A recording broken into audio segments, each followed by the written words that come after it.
नमस्कार बच्चों, मैं BL चौधरी पुनः आप लोगों का हार्दिक स्वागत करता हूं। तो चलिए आज हम कक्षा 12वीं के भौतिक शास्त्र विषय का एक महत्वपूर्ण टॉपिक सेमीकंडक्टर डिवाइसेस के अंतर्गत अशुद्ध या बाह्य अर्धचालक या एक्सट्रिंसिक सेमीकंडक्टर्स के बारे में चर्चा करते हैं। तो बच्चों, इसके पूर्व हमने पदार्थों को विद्युत चालकता के आधार पर 3 भागों में बांटा था: conductor, insulator and semiconductor. Semiconductor को पुनः 2 भागों में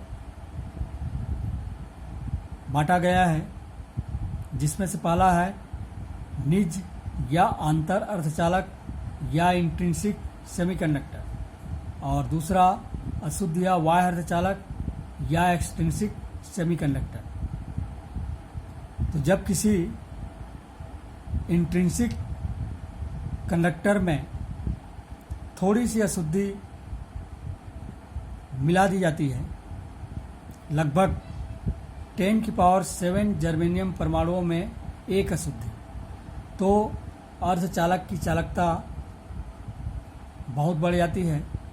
ऐसे अशुद्ध अर्धचालक को बाह्य अर्धचालक या एक्सट्रिंसिक सेमीकंडक्टर कहते हैं। और एक्सट्रिंसिक सेमीकंडक्टर भी 2 प्रकार के होते हैं, एक एन टाइप सेमीकंडक्टर और दूसरा पी टाइप सेमीकंडक्टर। पहले चर्चा करें एन प्रकार के अर्धचालक के बारे में।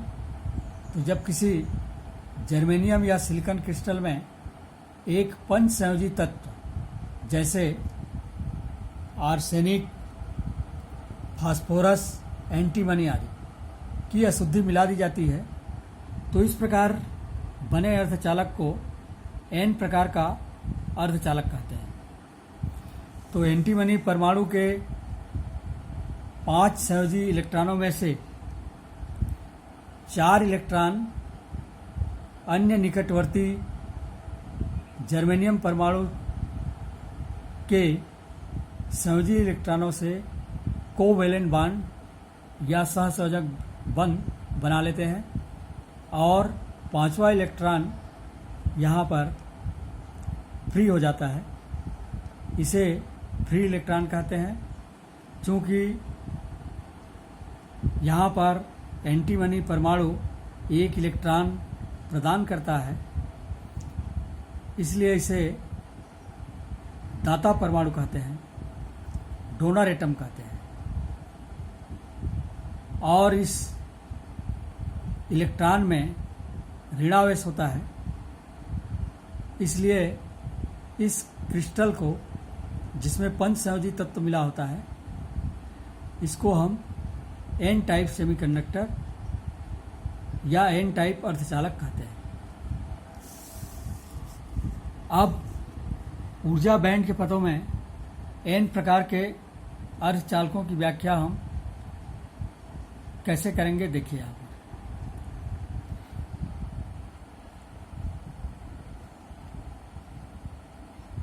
जर्मेनियम क्रिस्टल में एंटीमनी परमाणुओं की अशुद्धियां या दाता परमाणु मिलाने पर प्रति दाता परमाणु एक अतिरिक्त इलेक्ट्रॉन प्राप्त होते हैं। एन प्रकार के अर्धचालक में दाता अशुद्धि से एक इलेक्ट्रॉन को मुक्त करने के लिए बहुत ही थोड़ी सी ऊर्जा की आवश्यकता होती है। अतः दाता का ऊर्जा स्तर ED चालन बैंड की तली के बहुत ही पास होता है, जिससे इलेक्ट्रॉन उसमें ऊर्जा प्राप्त कर आसानी से चालन बैंड में जा सकते हैं। इस प्रकार चालन बैंड में विद्युत चालन के लिए अब अधिक इलेक्ट्रॉन हो जाते हैं। तो चालन बैंड में विद्युत चालन के लिए इलेक्ट्रॉनों की संख्या 2 प्रकार से बढ़ जाती है। एक तो ऊष्मीय प्रक्षोभ, जो कि इंट्रिंसिक या शुद्ध अर्धचालक में भी होते हैं, और दूसरा दाता अशुद्धि के कारण जो फ्री इलेक्ट्रॉन हैं वो भी ऊष्मीय प्रक्षोभ के कारण या ऊष्मा प्राप्त करके चालन बैंड में पहुंच जाते हैं। एन प्रकार के अर्धचालक में इलेक्ट्रॉनों का घनत्व अगर NU और होलों का घनत्व NH हो तो Ne का मान NH की तुलना में बहुत ही ज़्यादा होता है। इस प्रकार Ne, NH और Ni में निम्न संबंध होता है।